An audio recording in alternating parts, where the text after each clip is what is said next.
Dzień dobry, witam wszystkich bardzo, bardzo serdecznie.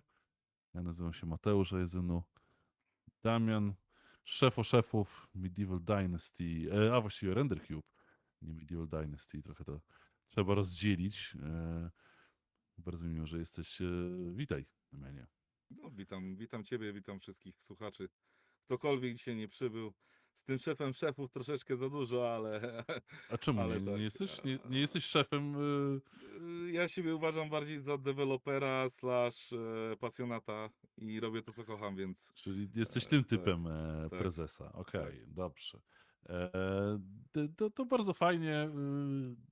Ja staram się tak jakiś balans mniej więcej trzymać pomiędzy devami a ludźmi marketingu czy biznesu, więc myślę, że fajnie, że tutaj u ciebie chyba zrobimy e, bardziej dewelopersko. Zobaczymy, jak to się ułoży. Witam cię. Jesteście, drodzy państwo, słuchacie podcastu pod nazwą Gamecast. Dzisiaj, jak zawsze, w mojej edycji gościowej, gośćcastowej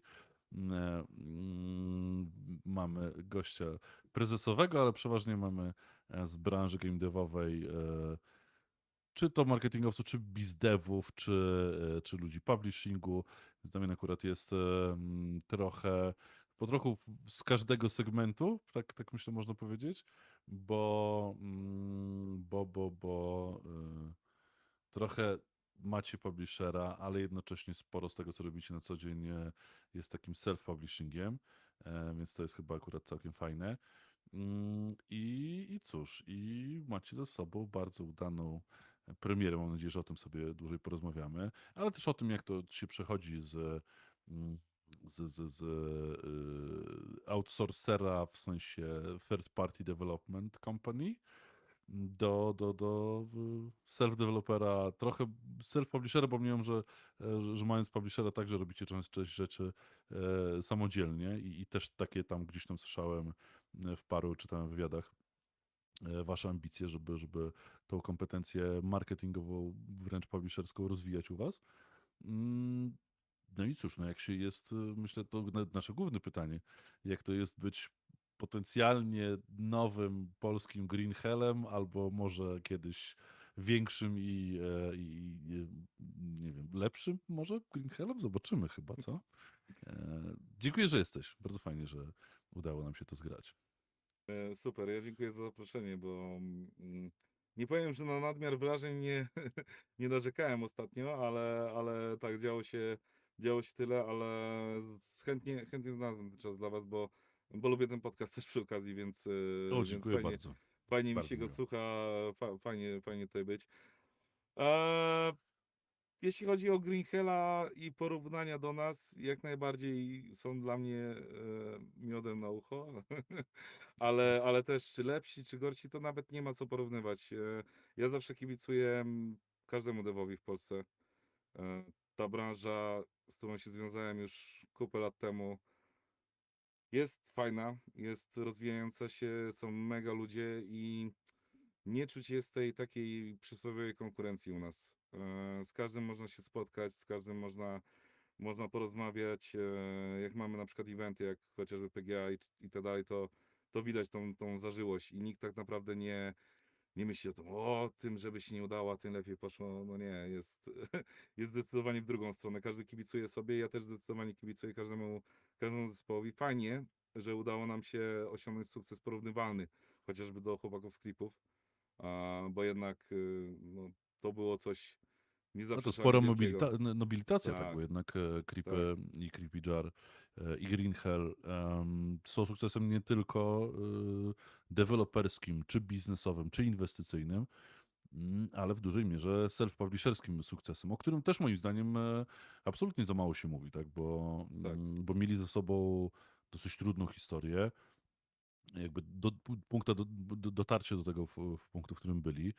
Też jakby to był taki wczesny okres na survivale, więc jakby jak oni zaczynali pracę nad grą dużo przed premierą, zresztą wy też tak naprawdę jeszcze wtedy, no wy akurat wpadliście z Early Access, czy jakby ogłaszaliście się w 20 roku bodajże, tak, z tego co pamiętam? Więc no, W 20 roku bodajże na początku, tak, w okolicach kwietnia, maja Jakoś tak Tak, no były pierwsze więc w newsy. takim Mhm. ruszu survivalowym się ogłosiliście, tak, bo jednak Mhm. Valheim wtedy zrobił absurdalne cyfry, Dokładnie. od którego no jakby was oddziela oczywiście fantazy, ale mechaniki i tak dalej, to wszystko jest mega zbliżone i no Creepy Jar było pierwsze w odkryciu tej niszy, tak w pełni. Mhm. Wy jakby kontynuujecie ten trend, ale w waszym przypadku pokazujecie, że jakby jeszcze jest bardzo, bardzo dużo potencjału w tym segmencie z tego, jak można się rozwijać, jakie jeszcze można mieć perspektywy.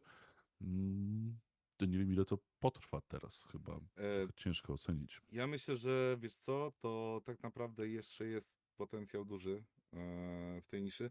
Szczególnie to widać właśnie po tym, co my zrobiliśmy, bo oczywiście można było pójść po przysłowiowej łatwiźnie, zrobić kolejnego Deforest, czy Rasta, czy cokolwiek innego, które a, no, gry osiągnęły sukces, można było reskina robić bardzo prosto i tak dalej, nawet się nie wysilać, jeśli chodzi o design.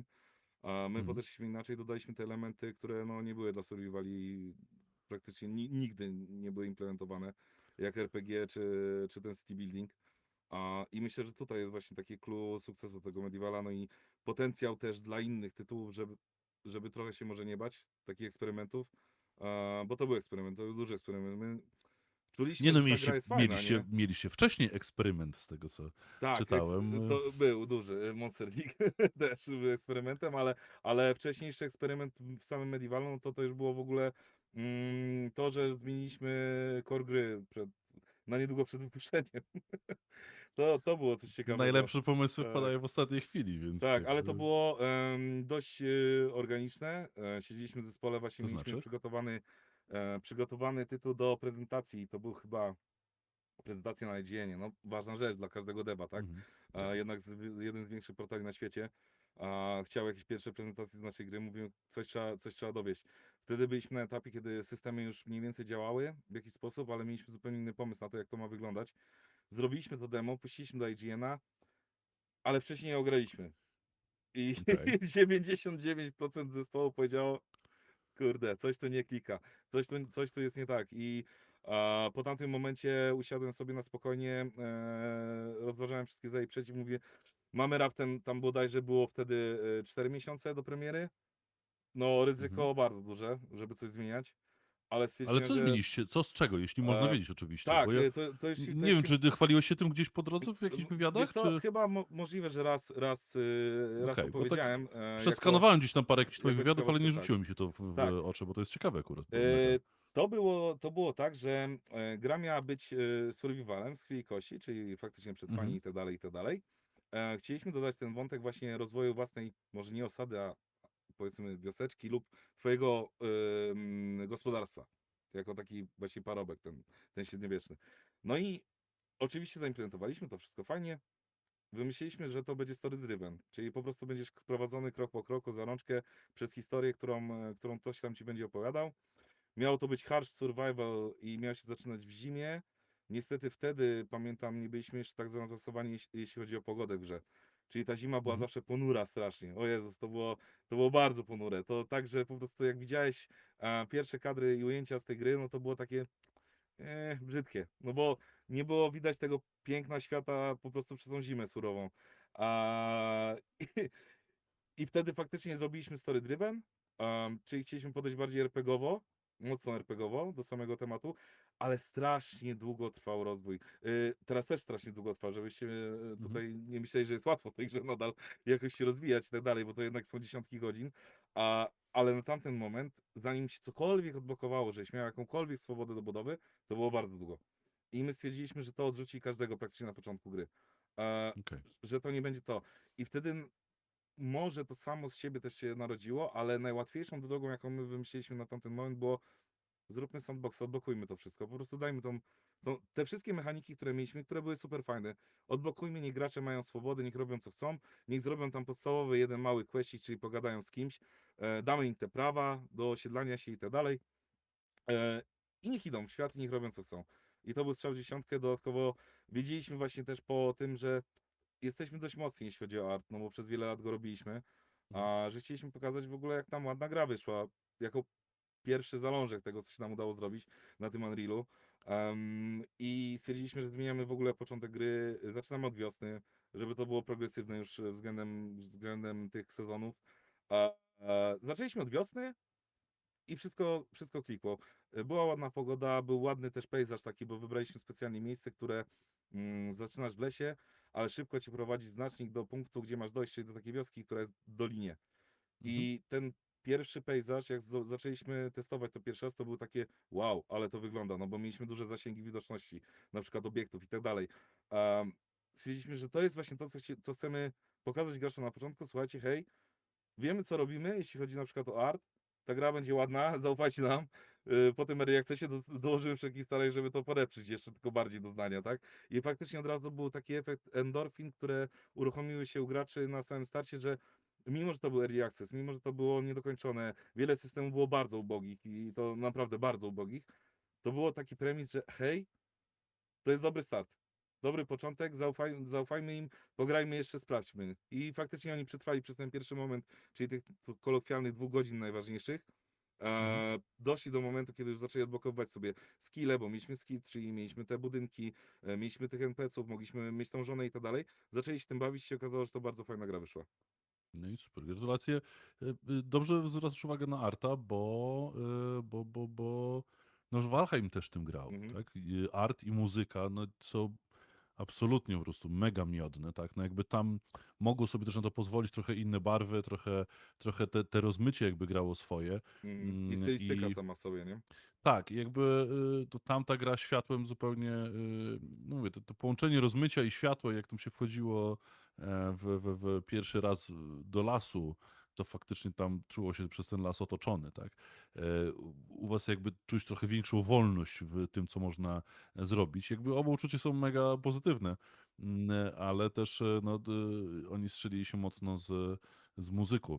Wiem, że to też było mocno zauważalne na początku, że jakby ta strona artowa jakby mocno ludzi Mhm, zatrzymała przy grze, bo jak gameplayowo oczywiście to też musi się spinać, także jeśli mieliście takie zmiany też w mhm. ostatnim momencie, no to mega, że to się udało dopiąć i Tak. zagrało no i to tym bardziej jest tak naprawdę mega sukces, bo to, że w tamtym okresie to, że zrobić grę survivala dobrego i że on da radę, czy jakby ma jakąś tam szansę, to akurat może nie było takie Mhm, zaskakujące, ale zrobić survivala, który miałby dobrego arta i do mhm. tego jeszcze gdzieś tam w międzyczasie był zmieniany, no to już jest troszeczkę inna historia, opowiadająca troszeczkę trudniejsze wasze story, no i tym fajniej, że to się udało zrobić. Powiedz mi, może wróćmy do tego, bo na moim Gamecastie staram się gdzieś tam trochę pogrzebać w tym, co doprowadza gdzieś ludzi do sukcesu, bo nie mam, że mam nadzieję przynajmniej, że poza ludźmi wrażeniowymi też trochę gdzieś tam młodszych mamy słuchaczy, tak po prostu myślących o pracy w game devie. I wiem, że jakby twoja historia tych ludzi z naszego pokolenia na dzisiaj może nie jest do końca do powtórzenia, ale No. mimo, że te standardowe schematy rekrutacyjne, zawodowe pewnie będą trwały cały czas. Więc powiedz troszeczkę o tym, od czego zaczynaliście przed samą premierą Medievala, te parę ładnych lat, tak? Bo nie założyłeś firmy tuż przed uruchomieniem Medieval Dynasty.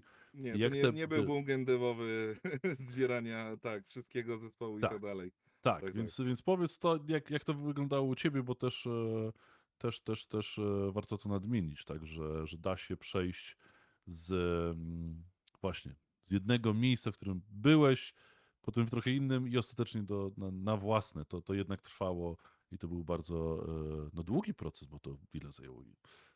7, tak? 8 lat plus minus? Do tego momentu, kiedy Medievala zaczęliśmy robić, no to tak spokojnie z 8 lat, myślę. No właśnie. No. Ogólnie studio powstało w 2012 roku oficjalnie, a wcześniej powiedzmy budowałem brand, dużo mówiąc, swojej osoby Mhm. trochę, żeby jednak mieć te zlecenia i tak dalej, na grafikę. No i jeszcze wcześniej też oczywiście praca w jednym z niewielu studiów na tamten moment, jakie istniało, czyli Techland. Jeszcze Tak. jak budowali też studio warszawskie. A de facto na tamten moment, bo to było przekształcenie jednej firmy właśnie w Techland Warszawa, to byłem pierwszym pracownikiem tamtej firmy. Pierwszym do Techlandu Warszawa. O. Także to było też ciekawe. Pionier. Tak, fajnie, bo właśnie widziałem, wiesz co, ten proces tej budowy. Jak to powinno się robić, żeby też nie przesadzić, bo studio się rozwijało moim zdaniem wtedy w fajnym tempie. Nie było takiego przesadnego hura optymizmu, że teraz zatrudnimy 30 osób, 40 osób i będzie fajnie. Tylko to było faktycznie takie dość organiczne, bez przesady, żeby móc nad tym zapanować. No bo byliśmy jednak Chociaż studiem, które sorry, że miało ci 5 osób wcześniej. wejdę ci w słowo, bo jakby ja często słyszę to, że ten nadzatrudnianie, że ono jest Tak. negatywnym procesem. No jakby teraz widzimy troszeczkę w perspektywie gdzieś tam zachodnich studiów, czy publisherów może bardziej nawet niż studiów, że to zatrudnianie szalone jest problematyczne. I teraz wy też przed sobą będziecie mieli pewnie jakiś tam proces Mhm. tego rozwoju dynamicznego, jakby macie ileś tam scenariuszy. Czy na dzisiaj jesteś zwolennikiem nadal generycznego wzrostu, po tam Mhm. jedna osoba raz na jakiś czas, czy dwie, czy jednak, bo moim zdaniem to jest troszeczkę Mhm. rzecz do nauczenia się dla wszystkich pewnie w branży, właśnie jak się dobrze wyskalować, jakby nie chaotycznie, ale wydajnie, zdrowo ale jednocześnie szybko, tak? No bo Mhm. co innego mieć i robić studyjko w parę osób, co innego już jakby być trochę organizacją 20-30 osobową, która jest w stanie robić tak jak wy, ale i tak jak One More Level, Ghost Runner, robić gry sprzedawalne w milionach, no ale co innego jest przeskoczyć na tą półeczkę wyżej i żeby była was setka, nie? Jakby jak Dokładnie. to widzisz, co się zmieniło wtedy, a dzisiaj w tej perspektywie? U nas to wtedy to było generalnie w zespołach, które powstawały, no to wiadomo, było dużo mniej gier. Ci, którzy robili gry na jakimś poziomie, jak na przykład właśnie Techland wtedy, no to szansa sukcesu była dużo większa.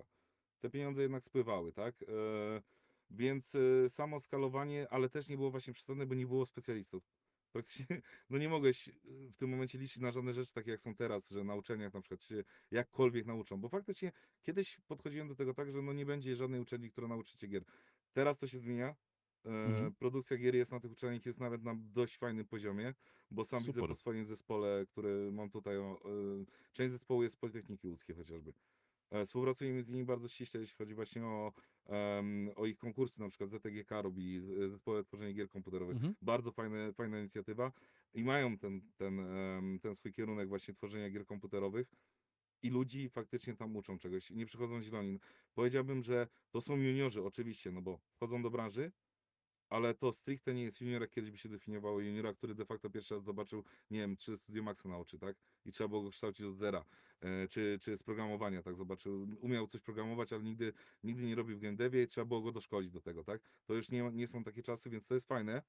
Jest dużo łatwiej. Potwierdzam, Tak, bo jak zatrudniamy QA-ów, to też jest, też w Białymstoku, to też to widać, tak? Co tak. innego jak szukaliśmy ludzi w 12, 13, 14 roku, a co innego jak też jakiś tam kawałek kierunków związanych z tworzeniem gier, czy w Białymstoku, czy poza nim, to widać, że ten 20-paroletni junior, pozdrawiam QA, tutaj Hmm. za ścianą siedzą, to nie jest ten sam junior, który był w game devie, pojawił się dekadę temu, tak? Jest to mega Dokładnie. pozytywny proces. Dokładnie, bardzo pozytywny proces. Dlatego jest troszeczkę łatwiej się, powiedzmy, skalować, żeby też nie przesadzić z budżetem, czyli można wziąć juniora, ale który nie jest takim stricte juniorem jak kiedyś, bo kiedyś faktycznie rozmawiałem z kilkoma znajomymi, którzy mieli taki case w firmach, że po prostu był chora optymizm, dostaliśmy projekt lub mamy kasę na projekt, zaczynamy go robić, trzeba dotrudnić 30-40 osób, na hura zbieramy kogo się da, a się okazało, że właśnie po pierwsze te osoby na przykład nie pracowały w takim środowisku, jakim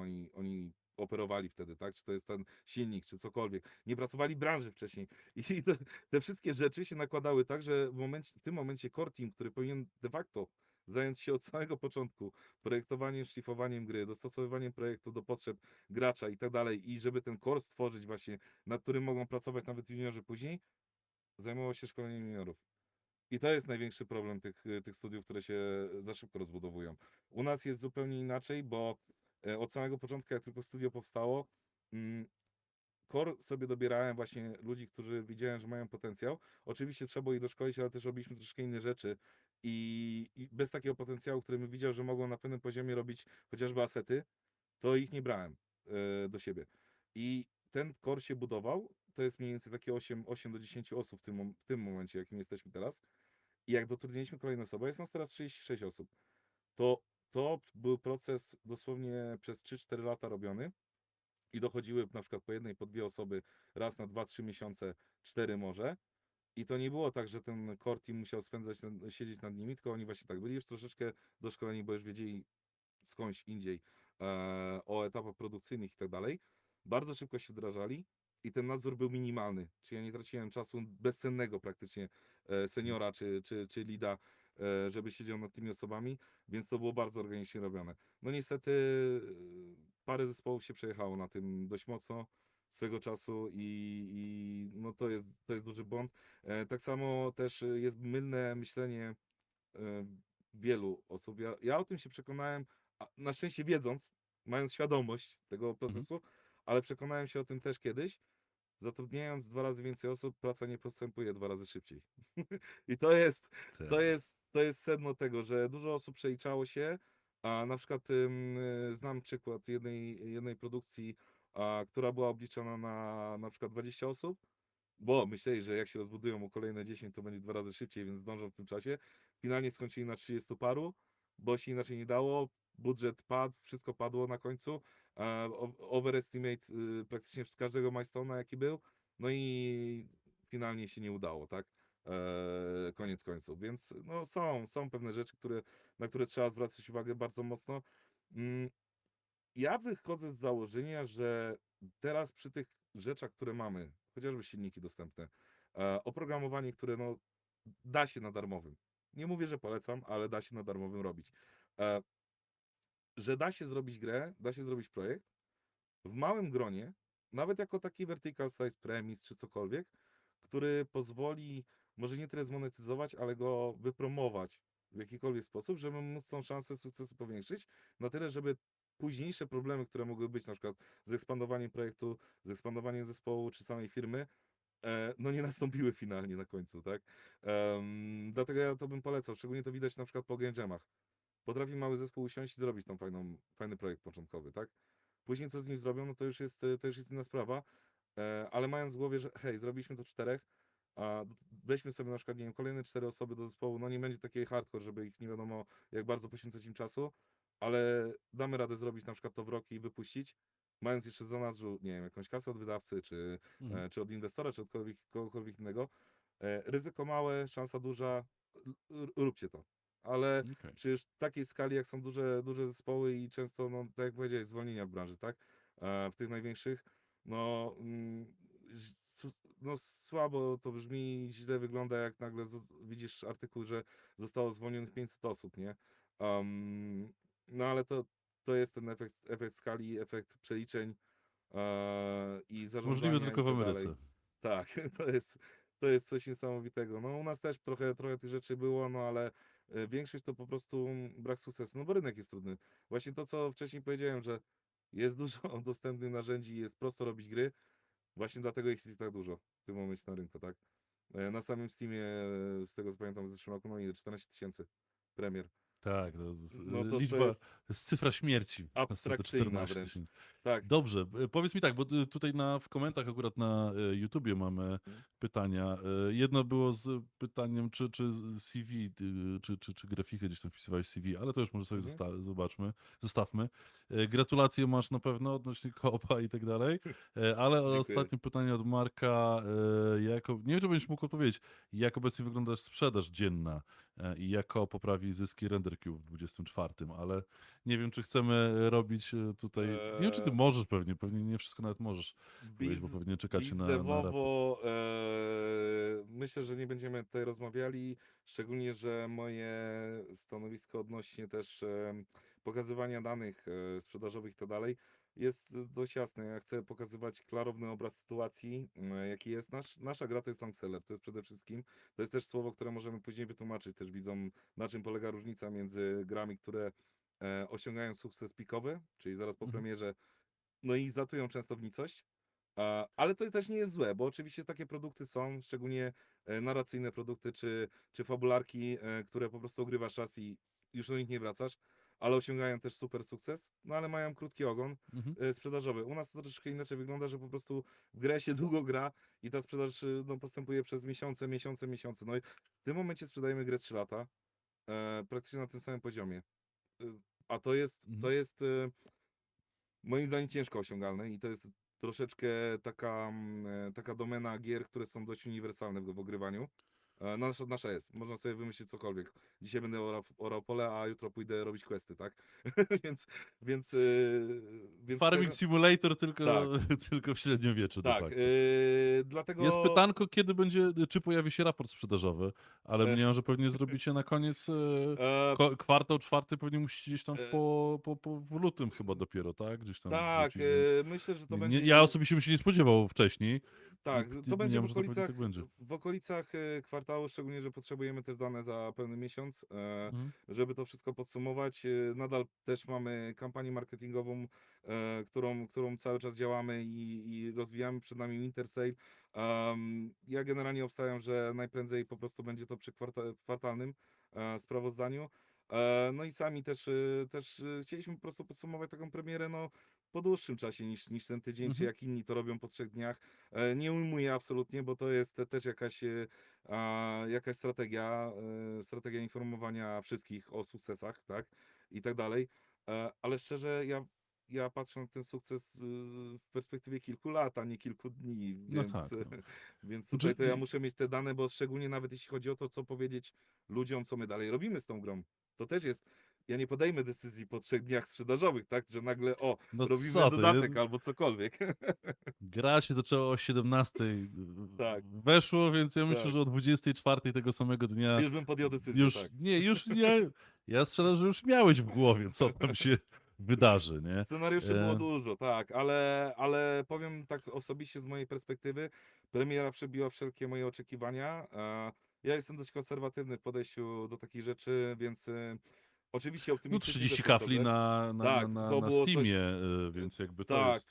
to jest coś, co dla mnie przejdzie do mojej małej historii, że fajne kółko się zatoczyło, bo powiedzmy taką poważną karierę zaczynałem od Dead Island. Na tamten czas, w jakim Dead Island było, chyba dopiero Definitive Edition był na SteamDB albo gdziekolwiek mógł być rejestrowany Mhm. jako pliki. To też miał około 30 chyba 5 tysięcy, więc powiedzmy takie fajne małe koło sobie zatoczyłem i to było dla mnie super uczucie, że się udało to osiągnąć, co kiedyś budowałem z innymi, powiedzmy w jakiś tam sposób będąc trybikiem, a teraz zarządzając tym wszystkim, nie? Więc ja bym tutaj naprawdę wszystkim powiedział, żeby byli cierpliwi. Spółka jest zadowolona z tego, co się udało osiągnąć. Ja jestem mega zadowolony z tego, co się udało osiągnąć. To była jedna naprawdę z premier, które się zapisały w małych kartach historii game'owej, myślę, że w Polsce No, na jakiś czas, to więc jest to, wiesz, o tak, 30%, czy tam 30 parę, mm, czy tam nawet więcej niż top Green Hella, tak, który ma tam 20 z kawałkiem tysięcy sprzed paru lat tak naprawdę.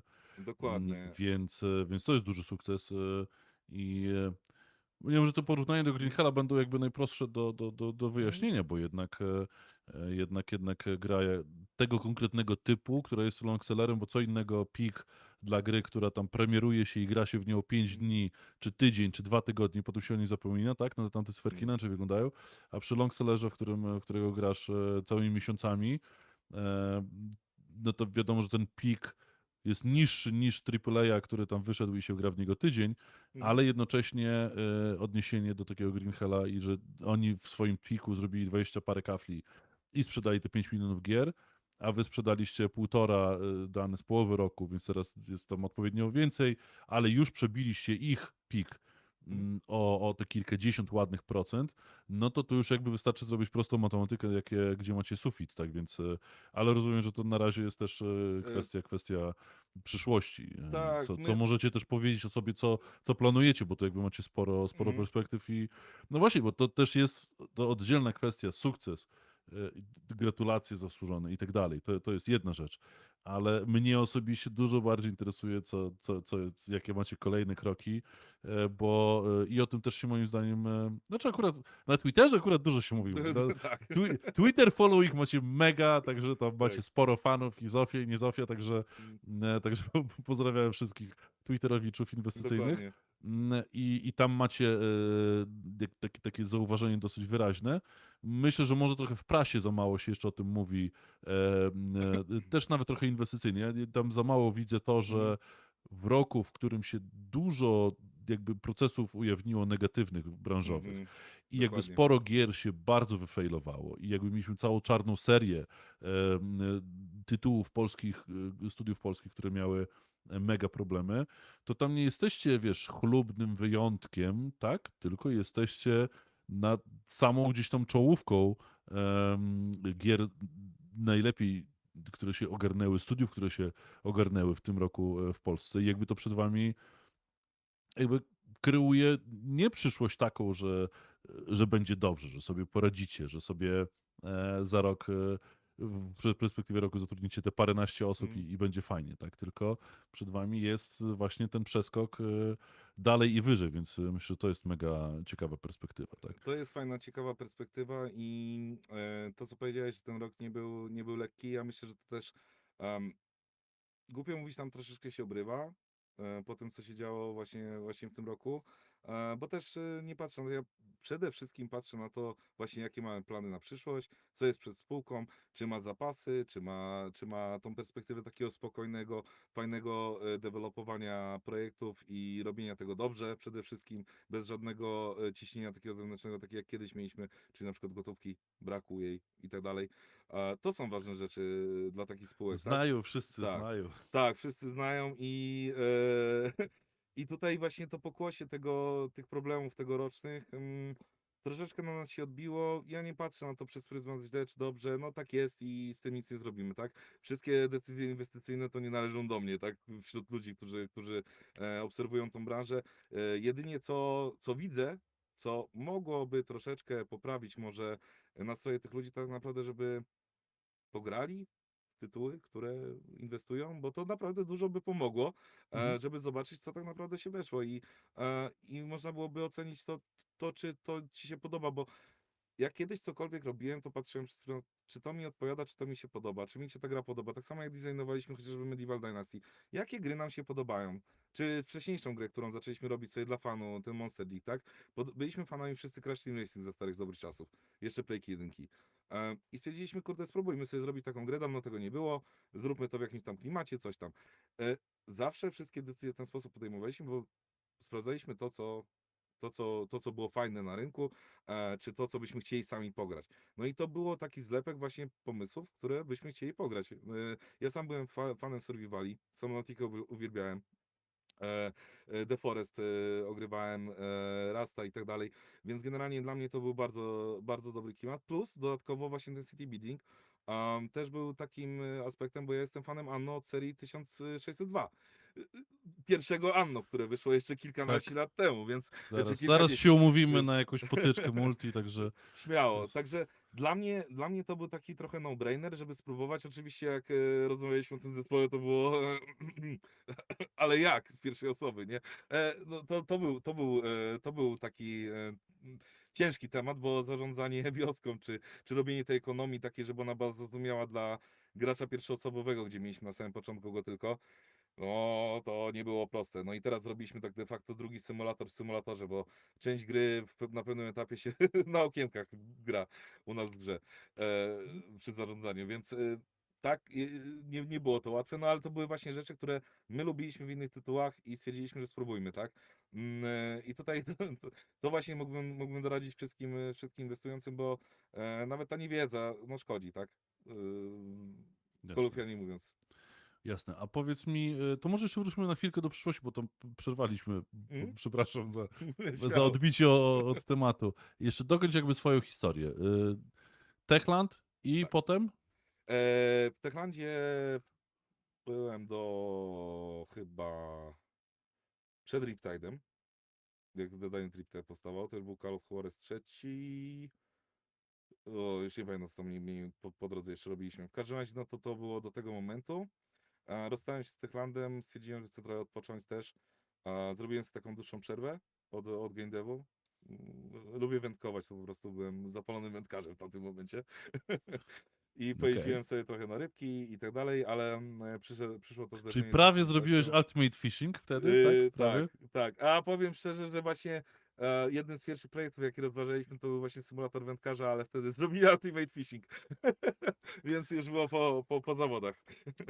No No, i fajny sukces, więc też było to ciekawe, że mówiłem, a później chłopakom mówiłem, o nie mówiłem? Bo się śmiali ze mnie, że to nie pyknie. No no ale, widzisz. ale tak, wróciłem właśnie z tego, powiedzmy, nazwijmy to urlopu, usiadłem i zacząłem sobie e, trochę robić portfolio, ale też rozglądać się właśnie za jakąś pracą dodatkową. E, dostałem ofertę z CA Games, tam moi znajomi, część z moich znajomych z poprzednich właśnie lat tam pracowało i powiedzieli, że właśnie zaczynają nowy projekt w Bydgoszczy, ale czy bym mógł tam się przeprowadzić. Ja mówię, no już miałem dosyć, bo akurat Nie wtedy, obraźcie się i tak, nie obraźcie się, ale tak, pełen nie, szacunku jest to dla historii tak. tego miasta, ale Tak. Bardzo ładne miasto swoją drogą. Parę razy tam byłem właśnie na ich eventach i tak po prostu przybić piątkę, kolokwialnie mówiąc. I mega mi się podobało, ale na tamten moment stwierdziłem, że oj, nie ma opcji, bo kilka lat, jak właśnie w Techlandzie pracowałem, byłem młody i głupi, nazwijmy to, i bardzo, bardzo ambitny. I z mojego rodzinnego miasta, Koluszki, jeździłem do Warszawy dzień w dzień i wracałem z pracy, a to jeszcze był moment, kiedy remontowali kolej i to trwało 3,5 godziny w jedną stronę. Nie pytajcie, co się działo, dużo ale bardzo. książek przeczytałeś na pewno. Właśnie miałem to powiedzieć, że bardzo dużo książek przeczytałem w tych pociągach, więc tak, J.K. Rowling też napisała e, Harry'ego Pottera de facto w pociągu, tak? Bo o tym mówiła, że tak, napisała i jakby spisała na karteczce tę legendarną chusteczkę z tak, opisem w kawiarni, ale mówi, że wszystko to się wzięło z jej jakby podróżowania po Anglii i tam to ona coś tam w Portugalii miała, rozwód i tak dalej, więc jakby tak. podróżowanie zwiększyło jej kreatywność. Zdecydowanie i tutaj też A i gdybym. bezrobocie. Bezrobocie. Słyszałem, że Tak, pomaga. tak, zdecydowanie. Ale na tamten moment właśnie troszeczkę żałowałem, że może nie tyle, że żałowałem, bo uwielbiam na przykład robić grafikę, czyli to, co robiłem od samego początku w game devie, grafikę 3D, ale strasznie mi się spodobało od momentu, kiedy tylko zaczęliśmy myśleć o własnych grach, te kwestie designu. Ta, ten etap. I żałowałem, że wtedy właśnie nie miałem tego zacięcia takiego designerskiego, bo w tym pociągu, oj, by powstało trochę gier, myślę, No w widzisz, tamtym no. momencie, takich pomysłów na nie, ale nie ma tego złego. No i właśnie później zgłosiłem się, ale powiedziałem im, że nie, nie chcę się przeprowadzać, zaoferujcie mi coś innego, no albo szukam dalej.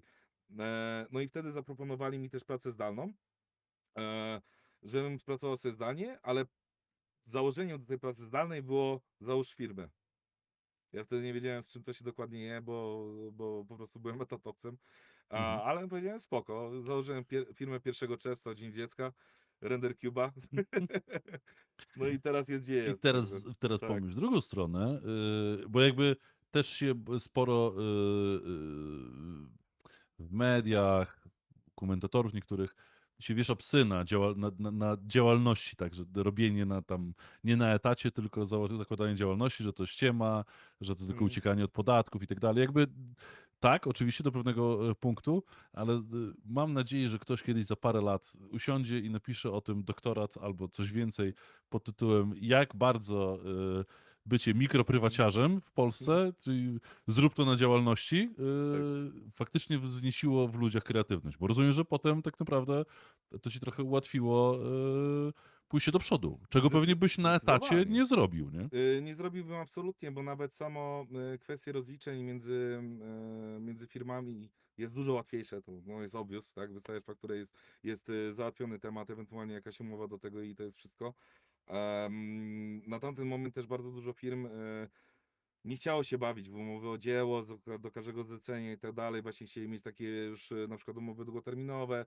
Mi to otworzyło bardzo dużo dróg wtedy, bo dostałem bardzo dużo zleceń z różnych aspektów, bo ja robiłem i do reklam wtedy, do game devu, do filmów nawet się zdarzało i tak dalej, i tak dalej.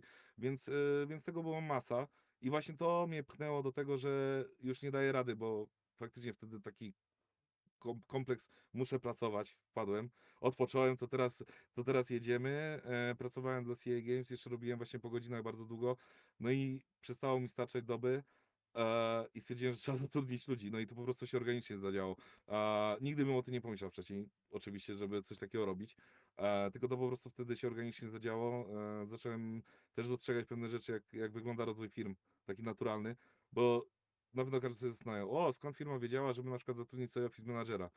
To się dzieje, to po prostu wiesz w pewnym momencie, że musisz mieć takie osoby. U nas to było właśnie dokładnie tak samo zrobione, czyli w pewnych momentach wiedziałem, kogo potrzebuję, rozwijałem to sobie powolutku względem zleceń. Oczywiście nie było też kolorowo cały czas, no bo mieliśmy Tak. momenty takie, że było strasznie wręcz, szczególnie, że jest też takie ryzyko robienia zleceń czy posiadania firmy, że ktoś ci może nie zapłacić, co się zdarzało. I to nie raz, więc albo mieliśmy taki na przykład mały maraton właśnie takich zleceń, gdzie zlecenie za zleceniem nie wpadały pieniądze za nie. Więc to był okres po prostu tragiczny, no bo 3 miesiące jest zwlekanie z fakturami, no i podatek już zapłacony, ludzie potrzebują wypłat, co tu robić, tak? No i były różne dziwne decyzje typu na przykład no, nie wypłacasz sobie wypłaty na przykład przez kolejny rok czasu, bo tak było też, nie? Mhm. Więc były ciężkie momenty, ale to wszystko prowadziło w bardzo dobrą stronę. Też mieliśmy trochę szczęścia, nazwijmy to, do tego, że bardzo fajni ludzie się zebrali. Mieliśmy Mhm. zbieżny umysł, nazwijmy to, wspólny, że wiedzieliśmy, że jak rozmawialiśmy o czymś, to mniej więcej zgadzaliśmy się w tym, co chcemy. I to było dość proste, Okej. żeby dalej pchać do przodu tematy i to się fajnie udawało. No i zrobiliśmy ten pierwszy projekt dla fanu. Po godzinach stwierdziliśmy, że w sumie jak robimy dla tylu zespołów, a już poznaliśmy silników chyba z 5 na tamten moment różnych, no bo wychodziłem z założenia, że chcę robić taki complete package, żeby po prostu dostarczać klientom no, już gotowca. Masz paczkę, która jest gotowa dla tego silnika, po prostu sobie ją wrzuć i działaj. I dlatego musiałem się nauczyć właśnie CryEngine'u, Chroma, tam Unreal'a, Unity i tak dalej. Jeszcze był po drodze też Wiedźmiński i tak dalej. No masa tych silników była i stwierdziłem, że kurde, jak teraz i tak się jak chłopaków też zmusiłem do tego, że to poznawali. Czasami też sobie radzili z takimi tematami, bo oni byli właśnie po na przykład Politechnice, byli nauczeni też programowania w jakimś stopniu i potrafili sobie napisać na przykład skrypt, czy napisać shader do modelu i tak dalej w tych silnikach. Stwierdziłem, kurde, chłopak, jakbyśmy zaczęli robić coś własnego, tak po prostu dla fanu, nawet zobaczymy po prostu jak nam idzie, tak? Może wtedy pomyślimy o jakimś własnym projekcie, jeśli by nadarzyła się ku nam okazja. No i zaczęliśmy projektować tego Monster League'a wtedy i robić. No i się okazało, że to był strzał w dziesiątkę, bo faktycznie się dało. Były na tak zaawansowanym etapie silniki, tak jak chociażby Unreal właśnie, którego użyliśmy, że taka zgraja praktycznie artystów, czy tam grafików 3D się zebrała i zaczęła coś robić i faktycznie się udało stworzyć z tego projekt. Masa paczek dostępnych i tak dalej. Oj, przepraszam, coś mi upadło. Masa paczek dostępnych, z których można było pobierać też inspiracje do kodzenia i tak dalej. E, To jest fajne i to pokazuje, że każdy może zrobić grę w tym momencie, która może być sukcesem później. Oczywiście Monster nie był sukcesem komercyjnym, aczkolwiek mieliśmy mega fan przy tej grze. Dlaczego? Dlaczego tak się E, stało? tak. O, o, ogó- Opowiedz, proszę cię, Ogólnie opowiedz. skupiałem się wtedy na tym, że potrafimy robić fajne rzeczy, ale niekoniecznie potrafimy w biznes wielkoskalowy jak globalny. I nie potrafiliśmy tego zmarketować. No nic, Nie wy nic przy tym nie pierwsi, nie wy zrobiliśmy. ostatni, więc się Tak. nie ma co się przejmować. Strona Steama pamiętam wtedy jak do dziś powstała chyba na miesiąc przed premierą, więc to w ogóle było. Tak. Wierz mi, do dzisiaj są gry, które jakby potrafią to tak Tak, uruchamiać ale gdzieś tam, ale... uczymy się z każdym dniem na błędach. Teraz w ogóle nam bardzo dużo pokazał sam Medieval Dynasty. Fajnie być, że mieliśmy wsparcie właśnie wydawcy i mamy nadal to wsparcie. Przejmujemy tak jak powiedziałeś na samym początku, przejmujemy te wszystkie rzeczy powolutku do siebie, bo jest to prostsze. Dużo łatwiejsza komunikacja, dużo łatwiej jest to robić, szczególnie, że już teraz podzieliliśmy się na pewne działy, nazwijmy to, które produkują na przykład, nie wiem, asety marketingowe, na social media, asety trailerowe. Teraz wszystkie trailery od chyba 2 czy 3 lat robimy my tylko i wyłącznie. Nie ma Mhm. już żadnych zleconych na zewnątrz. Wszystkie materiały na strony, czy takie filmiki, które widzicie u nas na social mediach, też są nasze. Więc powolutku to wszystko u nas klika.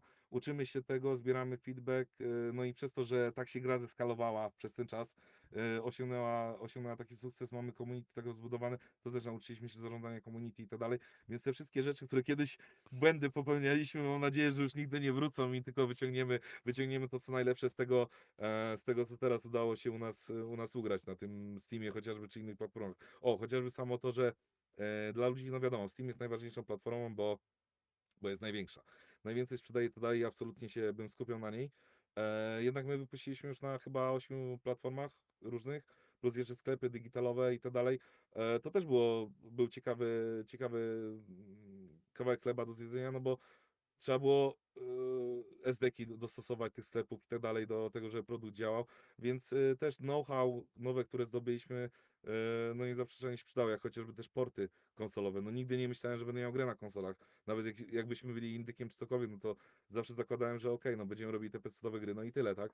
A mamy pełnoprawną grę Tak, bo to konsolową. sen każdego dewelopera. Tak, Słuchaj, sorry, że ci tak. przerwę flow, bo masz bardzo fajne, Dzięki. kreatywne flow, ale też jakby widać, że cieszysz się jakby z tej drogi, którą przeszliście, która moim zdaniem tu również jest niedoszacowana, niedoceniana w tej perspektywie inwestycyjnej, bo tutaj wpadają Mhm. pytania na YouTubie akurat, czy jesteś zadowolony ze sprzedaży, bo kurs średnio, ktoś tam odpowiada, że pan prezes zadowolony, inwestorzy póki co chyba nie i że trzeba uzbroić się w cierpliwość.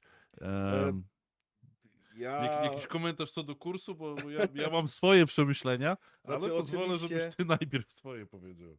Oczywiście, wiadomo, też w tym obszarze liczyłem na coś więcej. Jestem zdziwiony reakcją, Mhm, ale to mówię, to może być pokłosie właśnie tego, że ja to absolutnie rozumiem. Wiele osób jest przestraszonych na tym rynku już od miesięcy, a nawet bym powiedział mhm, lat, bo praktycznie no co miało być dobrze, to już nie było dobrze po premierze, przy wielu projektach wcześniej. I absolutnie jest to zrozumiałe, że ludzie są bardzo zachowawczy w tym momencie, jeśli chodzi o game dev. Możliwe, że w końcu nasza premiera czy House Sweepera i w przyszłym roku ja tak liczę na Frostpunka chociażby, no bo oczywiście to no nie zapowiada się absolutnie żaden flop, żeby to była gra flop. Zeskalowanie z tego, co potrafiłem sobie wydedukować chociażby z trailera, wygląda super, że poszli w bardzo dobrą stronę z tym projektem, więc e, skala trochę skala. Właśnie zmienia chodzi się. o to, że właśnie to, co mi w tym Frostpunku jedynce w endgame'ie już przeszkadzało, to właśnie ograniczenie. A tutaj to widać, że to po prostu było takie, znieśmy wszystko. Zróbmy, dajmy im wszystko, tak? Więc tutaj absolutnie jest zrozumiałe to, że ludzie są zachowawczy. Niezrozumiałe jest dla mnie to, dlaczego aż taka jest reakcja negatywna Mhm. rynku, aczkolwiek to nie ja jestem od decydowania o portfelach innych, jeśli chodzi o inwestycje. Każdy ma własne predyspozycje czy własne strategie na ten temat, więc po prostu nikomu nie będę mówił, co ma robić, absolutnie i też dla mnie najważniejsza jest firma, tak? Firma rozwija się w dobrym kierunku.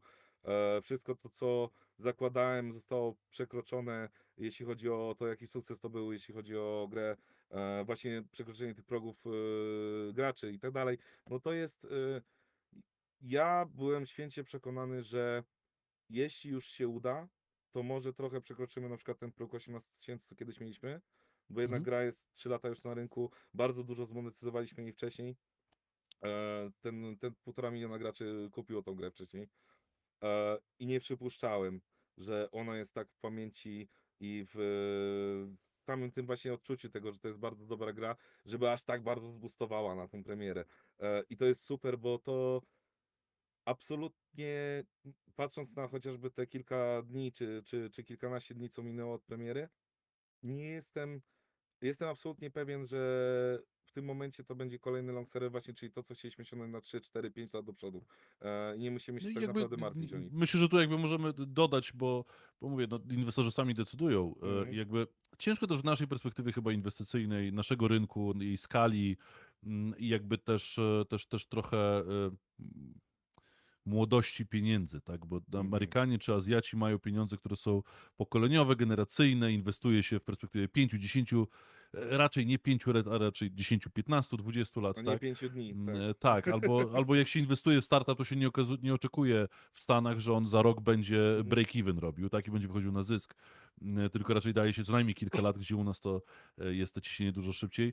Więc ja jakby w perspektywie takiej zewnętrznej oceny, też z perspektywy marketingowej, ja myślę, że się niewiele więcej dało zrobić, żeby Mhm. było super. E, Sukces w perspektywie liczby graczy na Steamie był moim zdaniem absolutnie nieoczekiwany. Nie pamiętam, żeby ktoś tam o tym wspominał, że tego typu liczby są do osiągnięcia. Więc jeśli kurs, giełda nie zareagowała na to, że de facto w waszą grę w danym momencie zagrało no prawie o 50% więcej ludzi niż w Green Hella, który Mhm. swojego czasu był wyceniany na bodajże 1,2 miliard złotych, Mhm. i który to zrobił kilka lat temu, a wy to robicie w dosyć trudnym, jeszcze bardziej konkurencyjnym środowisku, Mhm. no to tutaj jakby to nie jest kwestia, że możemy być zdziwieni spadkiem kursu, tak? To jest Mhm. perspektywa już taka dosyć wyraźna, tak? Że gra urosła, jej skala i premiera okazała się absolutnym sukcesem, tak? Sprzedażowym, wizerunkowym i marketingowym, tak?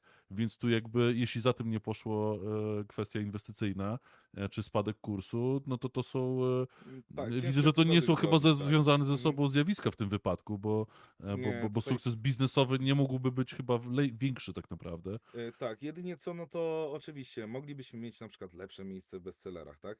Ale ja sobie zadawałem to pytanie, na przykład przy tym, jak rozmawialiśmy wcześniej na webinarach, czy gdziekolwiek, jak występowałem i zadawane zostały pytania, czy na przykład nie boimy się premier, które będą miały w ten dzień razem z nami premierę. Jakie premiery? Ja nawet nie pamiętam, co tam tego dnia premierowało, ale bym musiał sprawdzić, The Day bo Before chociażby.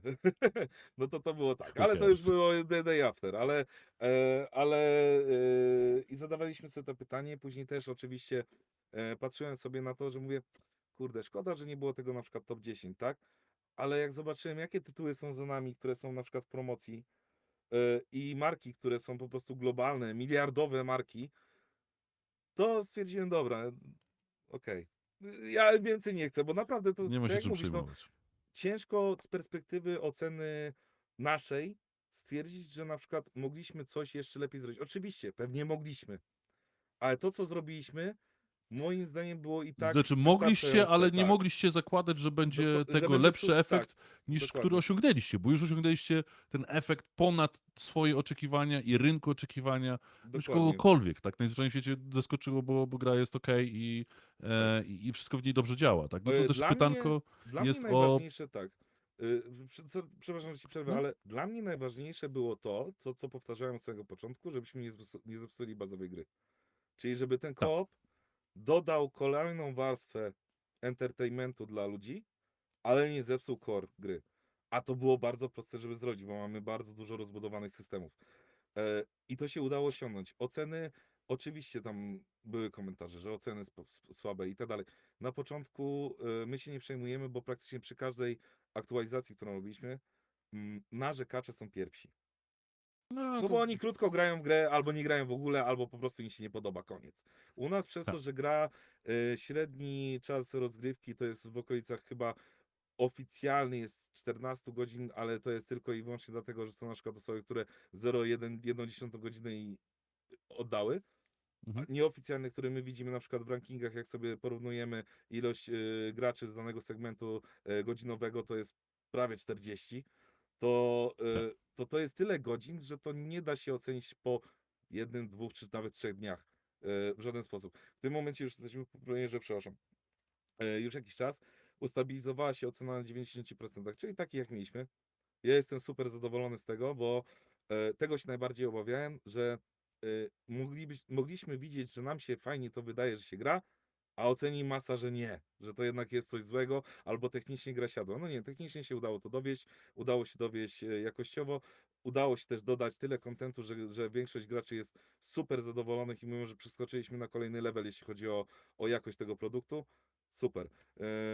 Dostajemy zewsząd po prostu bardzo dobre gratulacje. Samo to, że nawet streamerzy, których oczywiście dogadaliśmy na przykład na płatną kampanię marketingową i tak dalej, wracają do tego tytułu po tej kampanii, żeby pograć dla fanów ze znajomymi, więc to jest, Tak, no ale to też, o też czym nie, to nie świadczy, tak? oszukujmy się, że jakby płatna kampania z influencerem znaczy reklama w takiej standardowej formie, że Mhm. on będzie zachwalał tą grę tak na Nie, 200%, nie, nie, nie? absolutnie, Więc, bo to absolutnie. też, to jakby, ja to rozumiem z perspektywy marketingowej jako Mhm. człowiek mający agencję, także jakby inwestorzy, jakby finansujący, korzystający pieniądze niekoniecznie znają rynek gier i dla mnie to, co mówisz, płatna kampania nie do końca jest reklamą w takiej tradycyjnej formie. Tak, to, że influencer Mhm. dostał pieniądze i będzie robił materiał, to nie znaczy, że on powie o tym dobrze albo po prostu pogra w grę i to tyle, Mhm. tak? A faktycznie nie jest to automatyczne zachwalanie, więc jakby to trzeba gdzieś tam mieć z tyłu głowy, tak? Więc te pieniądze,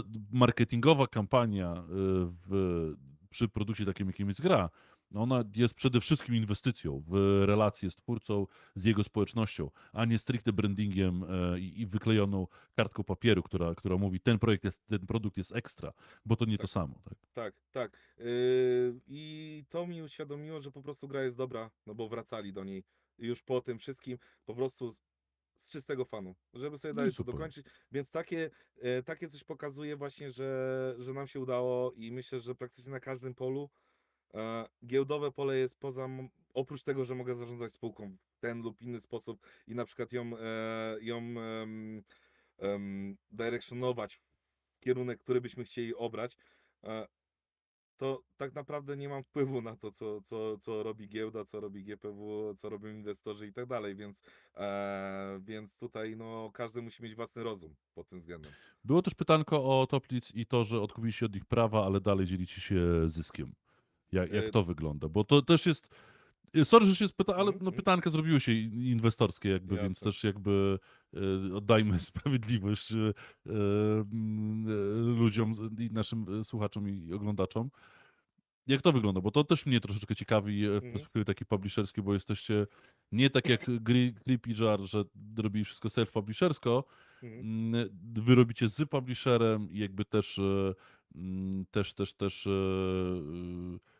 tak swoją drogą to nawet wygląda jak gra robiona dla Niemców, tak szczerze powiedziawszy. To wygląda jak taki niemiecki, mokry sen po prostu dla niemieckiego publishera, który zrobić niemiecką grę dla niemieckich odbiorców, nie? Także No absolutnie to jest zabawne porównanie, ale jak zaczęliśmy robić research do Medievala chociażby, to się okazało, że właśnie niemiecki odbiorca to jest właśnie fanem średniowiecza zazwyczaj. I tak, po prostu tak, oczywiście. tak automatycznie się jakoś złożyło.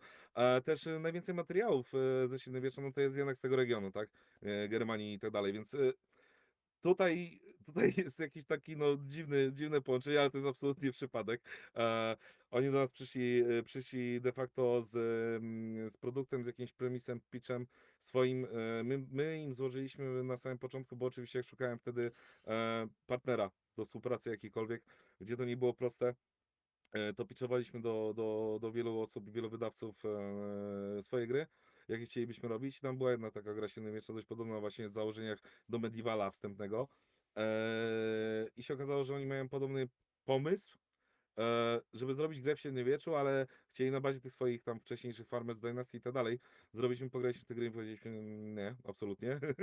Nie chcemy czegoś takiego robić, bo to będzie, no to się nie nadaje nawet do pokazania fajności. To tak, Tak. sorry, mały disclaimer dla wszystkich oglądających inwestorów, Mhm. że gry niemieckie są słabe. To tak sobie to ustalmy, nie? Że jakby poziom niemieckiego game devu Ale tutaj jakby niestety muszę oddać, bo to był polski deweloper. Nie chcę tak, mówić, znaczy ale wiesz co chodzi, gra nie? była, Jakby tak, się tak, tak. wydaje, że niemiecki rynek, i Mhm. pieniądze i Nie, deweloperzy i tak game dalej, devem nie stoi absolutnie, to... to jest niesamowite, nie? Mhm. Jakby w porównaniu Tak. nas do nich, to znowuż jesteśmy Tak, ryneczek jest bardzo w innym mały, kosmosie. też to jest no-brainer, że po naszym sukcesie i oczywiście współpracy, bo naprawdę ta współpraca super się układa i my się rozumiemy, de facto mamy dużą swobodę. Ja jeszcze nigdy nie pracowałem z wydawcą, który de facto by dał tyle swobody deweloperowi, a trochę i było po drodze. I żeby naprawdę nie zaglądał w każdy kąt, czy te euro, dolarki, czy cokolwiek to by nie było, są wydawane w dobry sposób. Tutaj ta swoboda była. Ja się absolutnie nie dziwię, że zaczęli inwestować mocniej w polski rynek. Szczególnie, że on no, game devem stoi, tak? No gdzie znajdą Tak. lepsze zespoły do tego.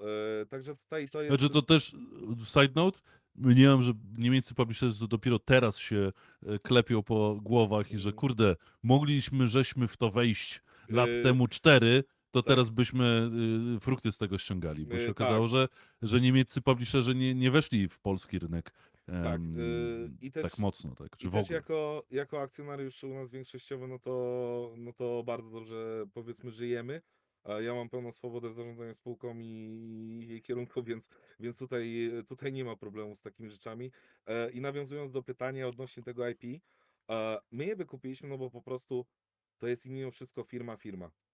Mhm. No nie można tak robić, no chyba, że jest jakieś takie inne prawo, ale jest, jest coś takiego, co się nazywa prawo międzynarodowe, no i Mhm. przekazywanie wartości materiałów o takiej wadze, jakim był Medieval po premierze, no siłą rzeczy musiało być wyceniane, musiało być zrobione, tak?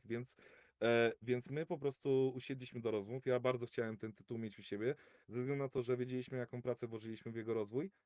Nie chciałbym w przyszłości na przykład, żeby drugą część, która no już wtedy było widać, bo my to wykupiliśmy w połowie 2021 roku, czy już grubo po sprzedaży tego Early Accessa, który nam tam sprzedał się chyba na początku w 600 tysięcy egzemplarzy do tamtego momentu, czy coś takiego.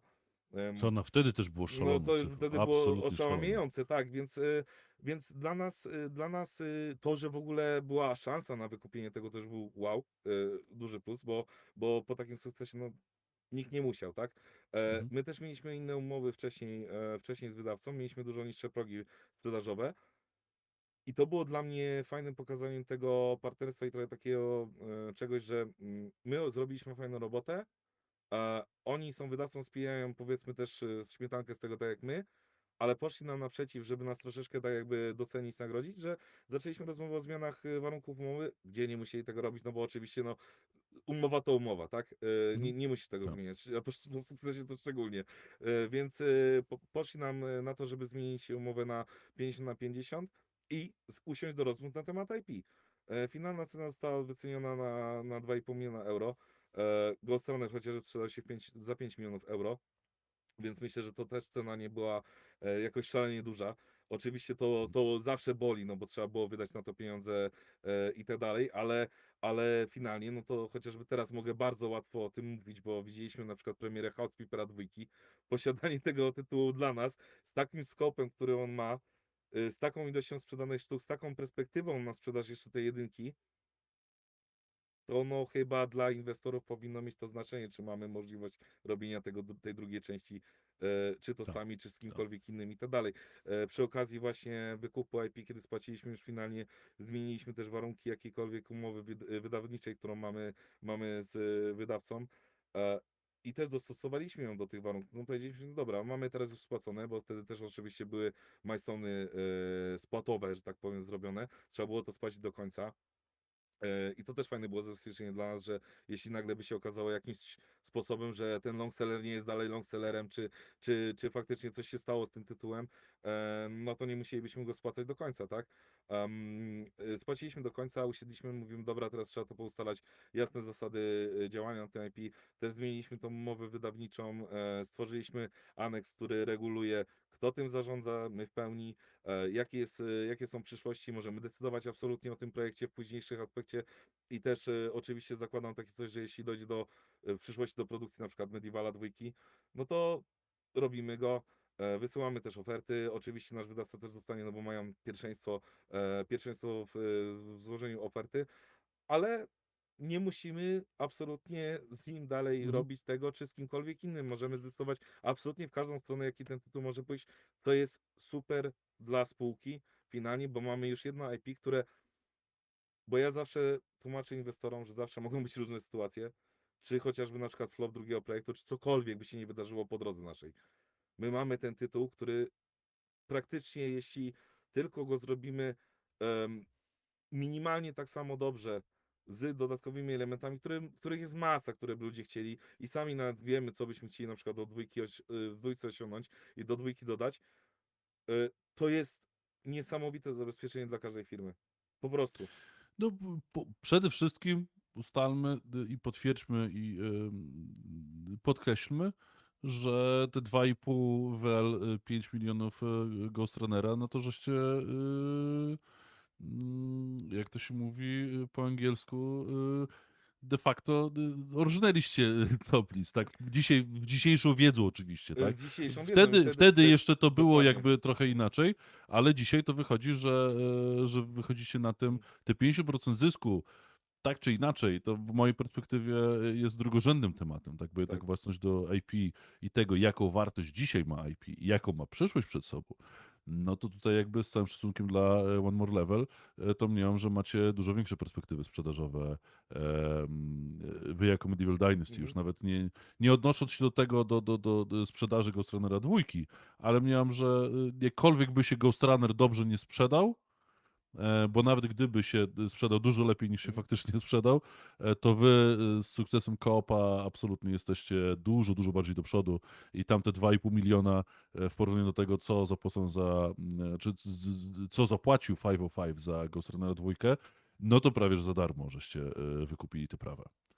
Dokładnie. I tutaj dla mnie najważniejsze było Więc to zabezpieczenie myślę, że tego to warto tytułu. wiedzieć, żeby to Tak. też inwestorzy wyraźnie usłyszeli, tak, że tamta decyzja to nie, że była długoterminowa. Tamta już w tamtym momencie była dobrą decyzją finansową i jest de facto bardzo dużą wartością dzisiaj Wartością finansową, dla firmy jest niesamowicie tak? dużą. Tak, I to jest tak. jakby wartość taka finansowa, prawna, tak? Mhm. To, że ona kreuje też poduszkę taką emocjonalną troszeczkę dla zespołu i dla was, jakby dla organizacji tak długoterminową, to dodatkowa rzecz, więc jakby to też myślę Tak, oczywiście mega trzeba ważna dodać, rzecz. że tak samo jak ja i inwestorzy musieliśmy, powiedzmy, przeboleć okres, kiedy trzeba było spłacać to IP, ale to spółki nie naruszyło w żaden sposób. Produkcja postępowała, zapasy pieniędzy i poduszka No. finansowa się zgadzała, więc tutaj patrząc teraz na tą decyzję, to jestem absolutnie za tym, żebym ją powtórzył drugi raz. Po prostu. Żeby to dalej zrobić, więc... Jakbym miał 2,5 miliona zapłacić, to jeszcze raz zapłacę. Ale teraz już będziesz miał, Nie, już teraz się mniej teraz zaboli. nie zapłacę już, ale tak, ale teraz zdecydowanie patrząc z perspektywy czasu, no to była dobra decyzja, zrobiliśmy coś dla tej spółki, myślę, dobrego i ten tytuł jest u nas, IP jest u nas, możemy z nim zrobić co żywnie nam się podoba w przyszłości, co jest najważniejsze już po takim sukcesie, to już my otwieramy sobie drogę do rozmów naprawdę z dużymi podmiotami, tak? Właśnie. Przepraszam, telefon. I teraz moje mi pytanko do ciebie, bo o tym troszeczkę wcześniej rozmawialiśmy w perspektywie tego rozwoju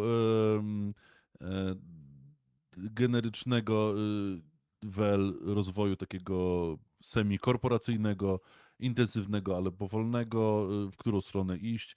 Jakby mnie dzisiaj ciekawi nadal i czy myślisz, że wy, także będąc przejawem tego procesu, w którym kilkanaście polskich studiów, publisherów wchodzi w etap, gdzie przed sobą ma tą taką przeskok, tak? Ma przed sobą duże wyzwanie nie pierwszej gry, czasami nawet nie drugiej, tylko załóżmy trzeciej, w której musisz zrobić pewien elevate siebie samego, swojej własnej organizacji i wskoczyć z poziomu myślenia jestem dobrym deweloperem, zrobiłem dobrą grę, wiem co robię, na poziom tego, że teraz moim konkurentem nie jest to, czy podbiorę pracowników dla Techlandu, tylko moim konkurentem jest to, co będzie robił, nie wiem, Devolver albo Hooded Horse ze swoimi tytułami w perspektywie globalnej. I czy myślisz, czy oczywiście wy, czy jak podchodzicie do tego i czy myślisz też, bo mówię, takich historii jak wasza jest co najmniej kilka na polskim rynku, i czy myślisz, że ten polski game dev jest na to gotowy? Bo trzeba mieć troszeczkę ambicji, ale też takiej szaleńczej, kozackiej wręcz fantazji do tego, żeby robić ten krok do przodu. Bo widzę czasami, że deweloperzy wolą, ja robię swoje, jest okej, jest fajnie. Czy myślisz, że i u was, ale i na rynku, czy jest na to, czy trochę tej polskiej fantazji przed nami mamy wśród polskich deweloperów, żeby zrobić ten krok do przodu, żeby wskoczyć na ten zupełnie wyższy poziom już nie tylko robienia gier, nawet nie tylko wydawania gier, ale Mhm. robienia, dołączenia do ligi dużych chłopców? Am, Szczerze zobaczymy przez najbliższe 2 lata, bo to, co na rynku teraz się dzieje i oczywiście ten, nie powiedziałbym, że balon game devowy, ale powiedzmy ten hype na game dev, który bardzo, bardzo stopniał przez ostatni czas, a utrudnił robienie właśnie szalonych rzeczy dla zespołów, tak? No jednak jest ciężej, jeśli chodzi o zbieranie kapitału, chociażby czy inwestorów na kolejne produkcje i tak dalej. Dużo osób, ja myślę, że pójdzie bardziej bezpieczne sektory, chociażby jeśli chodzi o pomysły, czy Wojskowy i tak tak, dalej. tak, na przykład. I tutaj zobaczymy, gdzie będziemy w ciągu 2 lat, jeśli chodzi o game dev w Polsce, bo obawiam się, że małe zespoły będą miały bardzo trudny czas przed sobą, a mniejsze, które właśnie też nie mają tego czegoś, żeby widzieć w nich taką iskrę, że to kurde może być hit, albo to może być coś, co będzie super, super odebrane. No i też duzi, tak? No, wydawcy też nie mają lekko ostatnio, jak widzimy, zresztą po Tak. europejskich wydawcach chociażby. Więc tutaj to. y, Czy to się wydarzy? Nie wiem, chciałbym, ale trzeba poczekać, bo za dużo się dzieje teraz rynkowo, nawet z wydawcami, żeby stwierdzić, czy będziemy patrzeć na kogoś, kto tam coś robi, czy będziemy mieli struggling na przykład o przetrwanie, tak, dla zespołów, które nie mają takiej poduszki finansowej, jak chociażby u nas jest, tak. To inaczej. Czy myślisz, że zespoły tam porównywalne do was, czy sobie, Mhm. czy będą miały tyle tej fantazji i tyle odwagi, żeby Mhm. spróbować wskoczyć na tą wyższą półkę i tam się rozepchać, znaleźć dla siebie miejsce? Mm.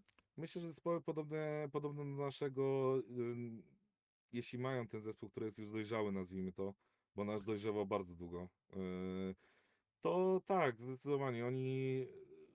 Są pomysły, które wydają się często odtwórcze, tak jak z symulatorami to widać. Mhm. Myślisz, że co to nam za symulator, tak jak Green by porównał, The Forest, ale w Amazonii, o Boże, odkrywcze. Okazało się, że dodali bardzo fajne mechaniki dodatkowe Co do gry. też znowuż, Tak, nie oszukujmy się, tak, koncepcja Medieval Dynasty sama w sobie też. jest mega prosta. Tak, Ale mega jednocześnie, jak prosto, się dokładnie. nad tym zastanawiasz, Mhm. no tak, ale to aż tak dużo było tego typu tytułów w tamtym No, okresie, czy przed, czy nie, po. nie No nie, no było, nie ma, tak. nie ma 40 czy 30 gier podobnych do Medieval Dynasty. Nie, i to właśnie nas Więc wyróżniało. Tak egzekucja jest samo, wszystkim, tak? tak samo Green Hella odróżniało od The Forest bardzo wiele rzeczy, jeśli chodzi o mechaniki, które były zaimplementowane. I to jest też klucz sukcesu, żeby oczywiście pewne rzeczy w grach muszą działać. Tak jak gracz się przyzwyczaił do tego przez ostatnie 30 lat, bo nie zrozumie może bardzo dużych zmian, nie wiem, w chodzeniu chociażby, no więc takie rzeczy muszą po prostu być standardowe, ale można niestandardowo podejść do tematu innych mechanik, innych doznań, które ma gracz i myślę, że to jest klucz sukcesu, żeby wyskoczyć ponad coś klasycznego. No, ile gier już widziało na przykład, nie wiem, polowanie na zwierzęta albo coś, ale zrób to polowanie fajnie. Zrób to polowanie jakoś inaczej. Albo zrób, żeby to polowanie dawało jakiś reward dla gracza dodatkowy, oprócz tego, że tylko sobie tam upoluje to zwierzę i będzie miał skórę, jedzenie, Właśnie tak? No, zauważyliście, że w Stanach amerykańscy gracze jarają się polowankiem, bo pamiętam, y, pewnie też tak. pamiętasz, bo jesteśmy w podobnym wieku, że nie było nigdy rankingu najlepiej sprzedających się gier w CD Action Mhm, z Ameryki branym e, na przełomie wieków. mhm. Nie było tam rankingu, żeby nie było Hunting Hackings, Simulatora tak. któregoś, tak. Tak. Złote czasy, złote czasy. U nas widzę, że na przykład wczoraj taki jeden film, dwóch chłopaków, których oglądam, po prostu to są geniusze, jeśli chodzi o fan jaki powodują graniem ze sobą w Medievalu. Całą serię ich teraz oglądam, to oni właśnie mieli już filmik, we will hunt every animal in the game. Czyli jednak classical American, tak. Musicie wzmocnić ten segment chyba jakąś Nie, specjalną ale to, to. No bo nie wiem, czy teraz chyba będzie walka, tak? Będzie walka, czy nie mówicie teraz o tym? chcemy rozbudować Bo, ten element, bo bo mamy to na jest razie takie tylko. tam gdzieś tam nie do końca widzę, żeby to było jasno powiedziane. W niektórych wywiadach było, w niektórych y, informacjach nie było i tak Nie trochę chcemy, czekam na ten tak, fight, a trochę nie wiem. tak, nie chcemy ujawniać, Okej. ujawniać za dużo, co będzie w tym update'cie, bo nawet dla graczy żeby po prostu to było trochę niespodzianek. Ogólnie chcemy rozbudować na pewno ten element fightingu, jednak musimy mieć w głowie, że gro graczy u nas to są gracze, nazwijmy to Simsowi casualowi, którzy lubią też spokojną rozgrywkę, ale przez to, że dodaliśmy bardzo fajny element do gry, na początku wahałem się bardzo, z czego dodawać, bo to trochę wygląda jakbyśmy dodali trainer czy cheaty do gry, czyli Mhm. kustomizację rozgrywki. W każdym momencie można ją skustomizować, nawet w trakcie rozgrywki. Można wyłączyć, nie wiem, bandytom HP albo cokolwiek, nie? I się zastanawiałem, czy to dodawać, ale nam to bardzo dużo plusów dało, no i samego feedbacku od graczy, że to jest super, że mogą to robić. I tam możemy dodać też na przykład, czy chcemy na przykład, nie wiem, włączyć te opcje kombatu, czy nie, czy to, czy tamto, czy jak to by wyglądało. Okej. Jest parę tych pomysłów. Na pewno oprócz kombatu chcemy też rozwinąć inne elementy gry, które były, nazwijmy to, delikatnie zaniedbane, jak chociażby ubiory dla graczy, czy dla wioskowych ludzi Tak, i tak było to dalej. wcześniej pytanie, bo sorki, że nie wspomniałem, bo O, jakby no one to super. lecą, a ty strasznie Mhm. dużo gadasz, więc też ciężko jakby się wpiąć, ale było pytanie właśnie o skórki, skiny, Mhm. mikrotransakcje i czy nad tym się zastanawiacie? Tak, zdecydowanie. No, ja myślę, że w 2024 już temat zacznie być rozwijany tutaj u nas. Po pierwsze, musimy też zobaczyć, jak to zrobić, żeby na wszystkich platformach było ok, bo jak się w coś Tak. kolokwialnie pierdzielimy z tym wszystkim, no to Mhm. będzie duży problem, bo mamy tyle tych platform, że każda działa inaczej, a więc to nie jest takie proste, o dodajcie dwie skórki i that's it. No na Steamie może by było, ale nie na obydwu konsolach, jeszcze Tak. powiedzmy ze starszą generacją, czy na tych wszystkich platformach, które mają osobne SDK u siebie. Więc to trzeba przemyśleć bardzo dobrze. Ale tak, DLC-ki to jest jeden z takich tematów dla mnie istotnych na 2024, że jak już osiągniemy ten kamień milowy, czyli konsolę z koopem, to zaczniemy, zaczniemy rozwój tej gry o dodatki i tak dalej. Okej. Pytanko jeszcze było o VR-ową wersję, czy Mhm. tam Toplis będzie też korzystał, czerpał zyski, tak? Czy... Tak, bo bazowo ta gra jest na licencji Medieval Dynasty naszego tytułu Mhm. jedynki. Była podpisana w ogóle przed jeszcze, z tego co pamiętam, przed chyba wykupem IP finalnie, a chociażby nawet w międzyczasie, kiedy jeszcze też nie było jasnych zasad odnośnie tego, kto co z tym IP może robić i jak robić. I de facto deal był podpisywany na początku przez Toplica, a później my do niego dołączyliśmy już po wykupie IP. Więc tak, mają swój dział sprzedaży. Jest to porówno razem z nami, ale poziomów nie będę mówił. Jasne.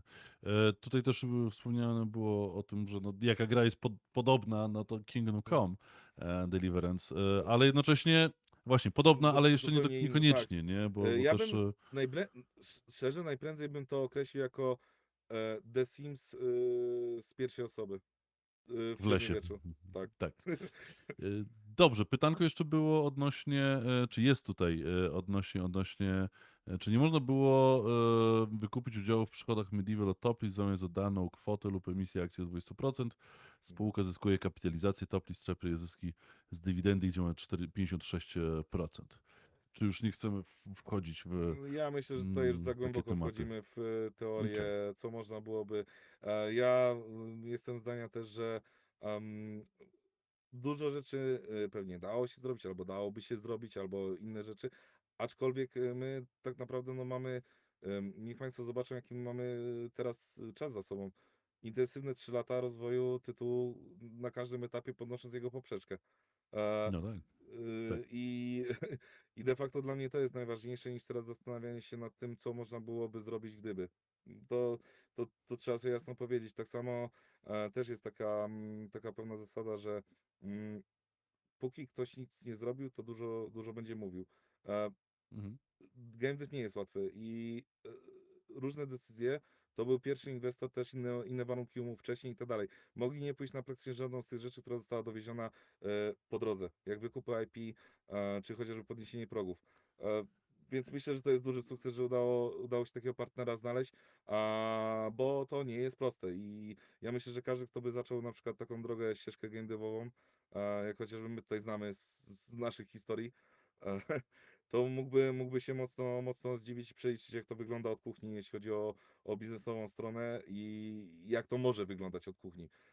Także tutaj myślę, że nie ma Zaznaczmy też, że game tak, dev poza tym, że nie jest trudny, to też jest nieprzewidywalny. Bo nieprzewidywalne jest bardzo. faktycznie Największe to, z ryzyko czym ponosi dzisiaj ten się pierwszy. jakby Tak. mierzymy, tak, że, Mhm, że ta sprzedaż, która jest teraz, w tym roku, dla różnych gier, mhm, ona nie była do strakowania, ona nie była nawet do mhm, wyliczenia w żaden mhm, sposób. Tak jakby AAA, ci najwięksi wydawcy, Sony, EA, mogą Ubisoft pewne rzeczy wyliczać na mhm, bazie tego, ile im się ostatniego Assassin's Creed sprzedało, tak?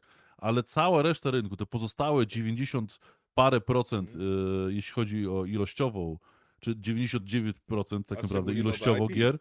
Tak. Tak, no 99% gier sprzedawanych regularnie na rynku.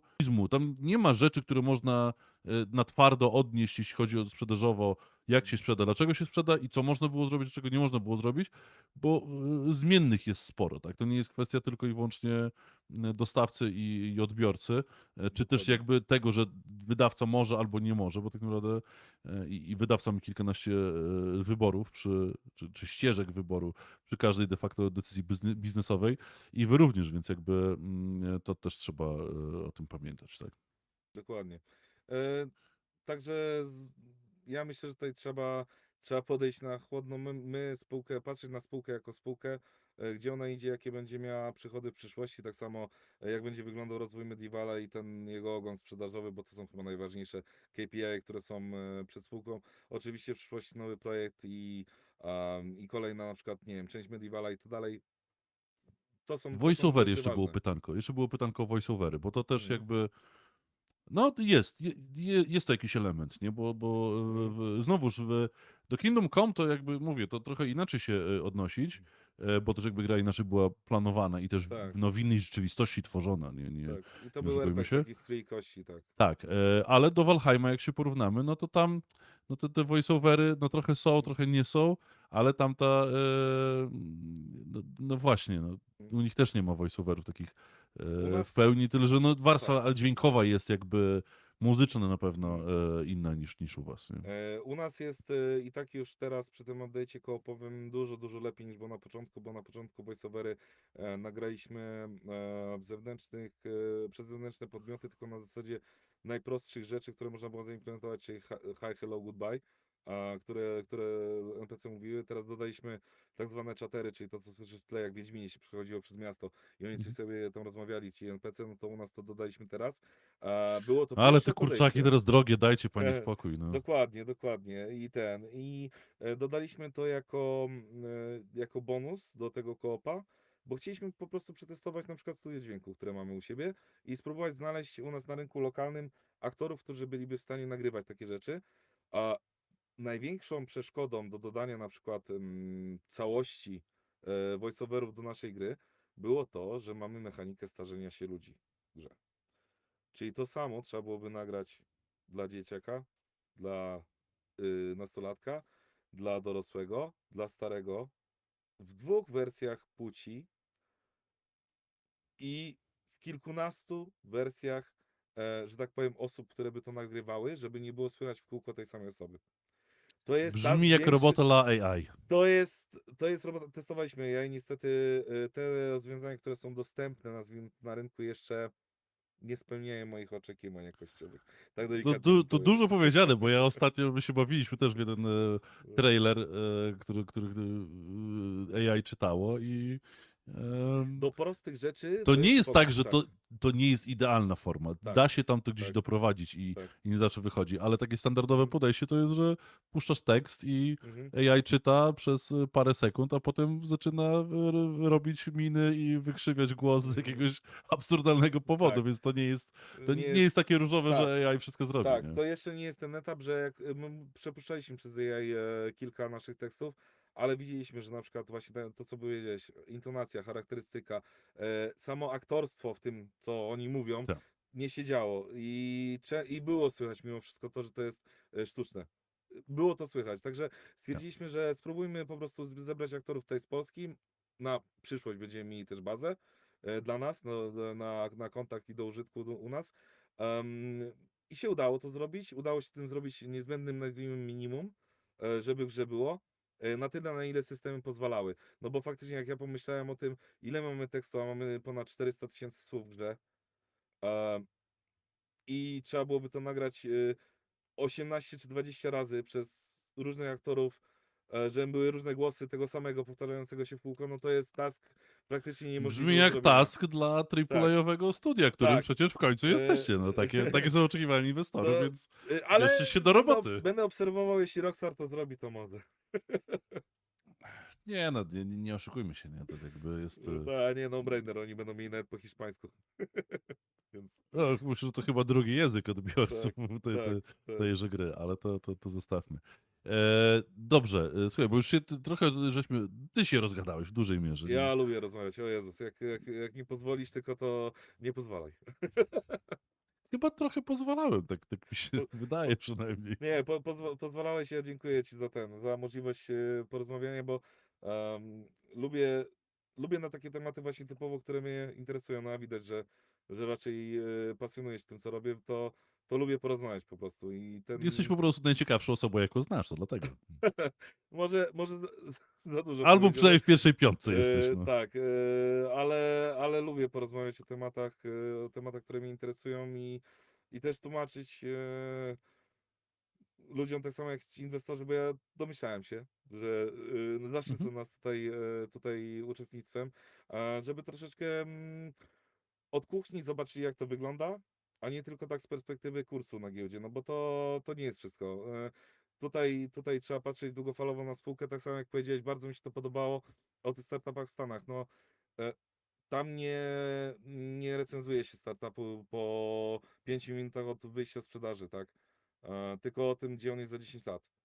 Czy się zrobi Tak, drugim no. Microsoftem, czy nie, tak? Więc to ja podchodzę bardzo spokojnie do tego i to też jest fajne podsumowanie. Ja ze swojej strony tylko mogę dodać, że tak jak sobie Mhm. obserwuję rynek, czy game devowy, ale inwestorski również, to widzę, że tak jak jesteśmy w przededniu takiego pewnego skoku, to co mówiłem, tego Mhm. dołączenia do Ligi Dużych Chłopców dla niektórych polskich zespołów, bo jednak parę studiów polskich, naście, powiedzmy, już tam jest w pewnej formie i kolejnych kilkanaście jest w kolejce, to myślę, że jak te studia, chyba w perspektywie tego najbliższego roku albo przynajmniej kilkunastu miesięcy, kiedy kolejne te kilkanaście, kilkadziesiąt studiów dołączy do tego grona, to też myślę, że i też wiedza o tym, jak się robi game dev w tej dużej skali i dlaczego czasami coś wychodzi, a czasami coś nie wychodzi i pewne rzeczy robi się długoterminowo, myślę, że też ta wiedza i dla tak zwanego rynku kapitałowego też tam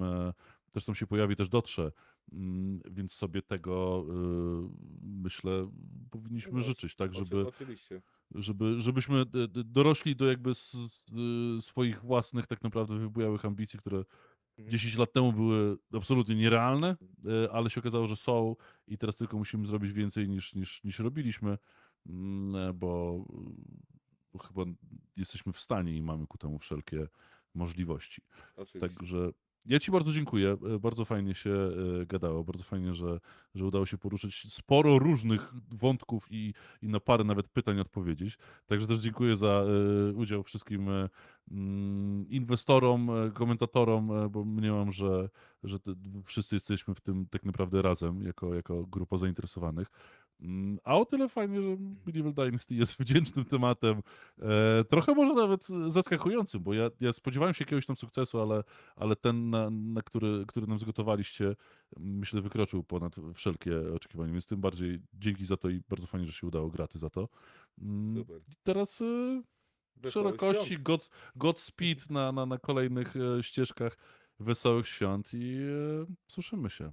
Tak, my wracamy po świętach, po Nowym Roku do dalszej pracy i dalej będziemy rozwijali tę grę jak tylko najlepiej się da, patrząc co przyniesie przyszłość i tyle. I wszystkiego dobrego dla Ciebie, dla słuchaczy, dla inwestorów i dla wszystkich zainteresowanych i zgromadzonych wokół game devu, bo to jest super branża, trudna branża, ale super branża. Też jestem tego zdania. Dzięki bardzo. Trzymajcie się wszyscy. Powodzonka, miłego i smacznego pieroga świątecznego. Dzięki. Cześć. Dziękuję. Cześć.